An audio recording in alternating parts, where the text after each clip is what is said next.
AITA if I ruined my boyfriend's relationship with his best friend. Intriguing beginning. I knew something was wrong the night I heard my boyfriend whisper her name in his sleep. Not mine, hers. His best friend, Emily. I sat up in bed so fast I felt dizzy. At first I told myself I misheard, that dreams mix things, that it meant nothing. But then he murmured it again, softer this time, like it was a secret he didn't want the world to hear. And something inside me broke. Not fully. Just enough to let that seep in. Because for months, AITA had a feeling. A tight, uncomfortable feeling every time I saw them together. The way he'd brighten when she walked into a room. The way she'd touch his arm when she laughed. The way conversations stopped when I appeared. Still, I never confronted him. I didn't want to be that girlfriend. Controlling, insecure, paranoid. But then his phone lit up on the nightstand. A message from her. Emily, you forgot your hoodie at my place. Again, a winking emoji. My stomach twisted. He hadn't told me he saw her that evening. He had said he was running errands. My heart pounded so hard I could hear it in my ears. Sleep was gone. Peace was gone. All I had left were questions I was afraid to ask. The next morning, I pretended nothing happened until I saw him step out of the shower. Towel around his waist, humming. The same tune he always hummed after spending time with her. Hey, he said casually. You okay? You look pale. I'm fine, I lied. But inside, the whisper repeated itself like a curse. If I tell him what I saw, if I confront him about her, if I push them apart, does that make me the villain? Or am I just finally waking up to the truth? For the next 3 days, I tried to act normal. Tried not to notice how often his phone lit up. Tried not to analyze the way he smiled when he read certain messages. Tried not to ask why he suddenly showered twice a day. But pretending is exhausting. On the 4th day, everything snapped. It started when we were getting ready to go out to dinner. He was searching frantically for something. Where's my gray hoodie? He asked, rummaging through the laundry basket. I froze. His gray hoodie. The one that Emily said he forgot at her place. He had never brought it home. I swallowed. Maybe you left it somewhere. He looked up at me, eyes narrowing slightly, the way he always did when he suspected something was off. Why do you sound weird? He asked. I don't, I said too quickly. He stared for a moment, then shrugged it off and went back to digging through drawers. But something shifted. The air thickened. I knew he sensed my tension and I needed to get myself under control. At dinner, he was distracted, constantly checking his phone under the table, smiling at messages he wouldn't show me, leaving mid-conversation to take a call. My patience was a dying flame. Finally, on the walk home, he said it. Babe, Emily's going through a lot right now. I'm trying to be there for her. I stopped walking. There it was. Her name, spoken softly, defensively, too carefully. What is she going through? I asked. He hesitated, and in that hesitation, I felt something inside me curl up like a fist. It's personal, he said. Right. Personal for her. Not for me. Not for his girlfriend. That night I couldn't breathe. I felt like we were 3 people in this relationship now. Me, him, and the ghost of what he wasn't telling me. At 2:14 a.m., when his breathing finally evened out and he fell asleep, I got up and went to the living room. His phone sat on the coffee table, screen black, secrets waiting beneath it like a locked treasure chest. I didn't touch it. Instead, I called my best friend, Ava, because I needed someone to tell me I wasn't going crazy. She picked up on the first ring. Okay, she said without greeting, you're whispering at 2 in the morning. What happened? I told her everything. The sleep talking, the hoodie, the secrecy, the deleted messages AITA spotted in his notification history, the way he talked about Emily like she was the sun and he was trying to grow toward her. When I finished, there was silence. Then Ava said quietly, you know what this looks like, right? Yeah, I whispered. I know. But you're not wrong to feel this way, she said. You're not crazy. Has crossing boundaries. Do you think I'm the asshole? I asked, voice shaking, if I tell him to distance himself from her, if I ruined their friendship. Ava hesitated, then said the sentence I had been too afraid to think. It's not your job to ruin anything. If their friendship collapses from you setting boundaries, then it wasn't just a friendship. Her words echoed in my skull long after I hung up. The breaking point 2 days later, the universe handed me the proof I never wanted. It was Sunday. We were cleaning the living room. I picked up his jacket to hang it and felt something in the pocket. A jewelry box, not a big one, small, square, velvet. My heart lurched. Were we at that stage? Was he planning something? My hands trembled as I opened it. Inside was a bracelet, delicate, silver, with a tiny letter E engraved on the charm, E. Emily. The room spun. He walked in behind me, humming, carrying a stack of books. "What's that?" he asked casually. I turned slowly, holding up the box like evidence in a trial. "You tell me," I said. His face drained of color so quickly it scared me. "It's not what you think." I laughed bitterly. "So it's not a gift for your best friend whose name starts with E." "She has been having a hard month," he said weakly. "I just wanted to cheer her up by buying her jewelry." I snapped. "Jewelry you didn't tell me about? Jewelry you hid?" He opened his mouth, closed it, opened it again like a fish gasping for oxygen in a tank that was too shallow. "One didn't hide it," he said finally. "I just didn't think it mattered." "Didn't think it mattered," I repeated slowly. "Didn't think it mattered that you're buying intimate gifts for another woman, that she's texting you constantly, that she gets your time, your attention, your emotions, things I'm supposed to share with you." His face twisted. "She needs me," he said. "You don't understand." Something in those words cracked me open. "I don't understand," I whispered. "I don't understand that you're emotionally cheating on me, that you're building a relationship with someone else right in front of me. That's not fair," he snapped. "Emily is important to me, and I'm not." I shot back. Silence. A heavy, suffocating silence where not answering was the answer. The line gets drawn that night. I packed a bag, not because I wanted to leave, but because I needed him to see what it felt like to lose me. When he saw the suitcase, he froze. "Where are you going?" "I'm giving you space," I said calmly, "because clearly you've already given Emily mine." His mouth opened, but no excuses came. No apologies. No explanations. Just guilt. Real, heavy guilt sinking into his expression like ink into paper. "Wait," he said finally. "Please don't go. Please."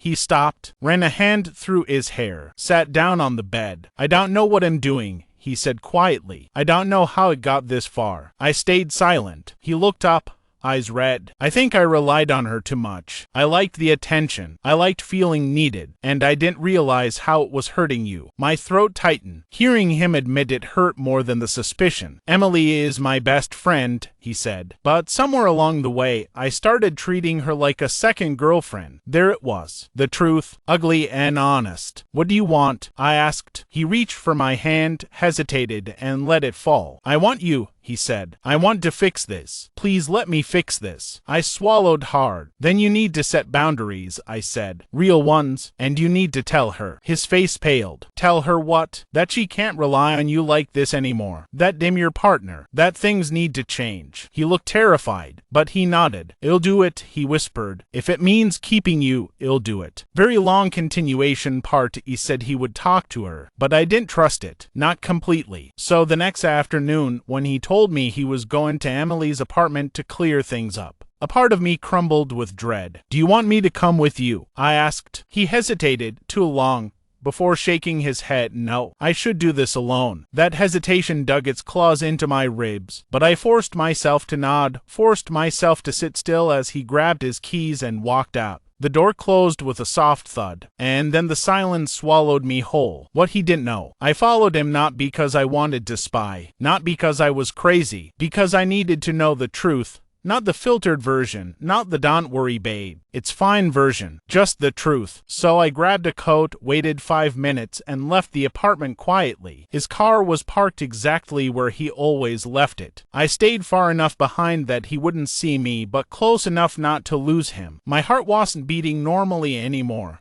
It was thudding in uneven, shaky waves, like panic trying to escape my chest. When he pulled up to our building, he didn't even text her. He just walked inside, like had done it 1,000 times. Maybe he had. I stayed outside, across the street, watching the third-floor window, the one with the plants she always posted on Instagram, the one she jokingly called the best view in the city, even though it literally overlooked a parking lot. 10 minutes passed, then 20. My stomach twisted itself into knots. At the 30-minute mark, I started imagining everything. Him holding her, her crying into his chest, him wiping her tears, her confessing she had feelings for him confessing he liked it. It was torture, pure mental torture. And then the window lit up, to shadows inside, standing close, to close. I felt sick. The confrontation I didn't plan. When I saw her silhouette touch his arm, something in me snapped. Not jealousy, not anger, pain, raw, sharp, animal pain. Before I could think, before I could talk myself out of it, before I could remind myself that normal people don't do this,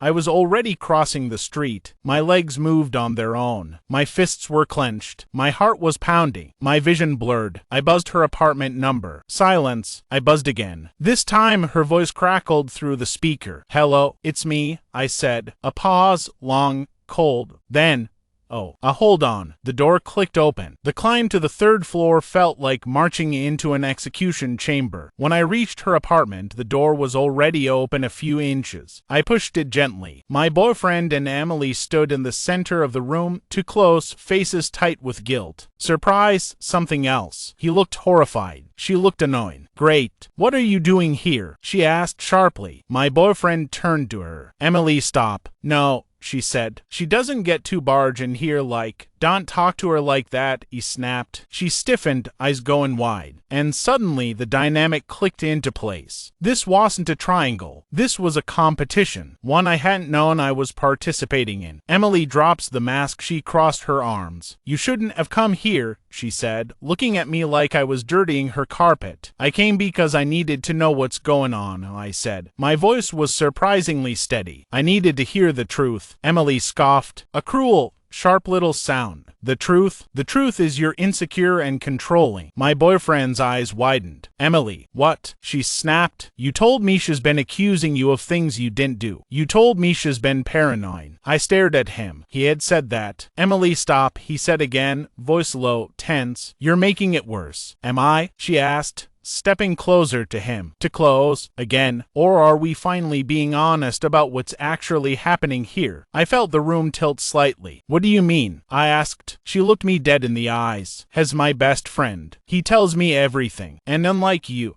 her gaze flicked down at my trembling hands, "I actually listened to him." My breath caught. He started to protest, but she kept going. "You're threatened by me because you know he comes to me when you fight. Because you know I'm the one he trusts. Because you know if I wanted to, I could take him from you without even trying." The words hit me like physical blows. My boyfriend looked horrified. "Emily, what the hell?" But she wasn't done. "He needs me," she said quietly, "and deep down you know that." Dead silence. My heart cracked in slow motion. I looked at him, really looked at him, and I saw it. The guilt, the conflict, the attachment he didn't want to admit. And the worst part, Emily wasn't lying. The breaking point.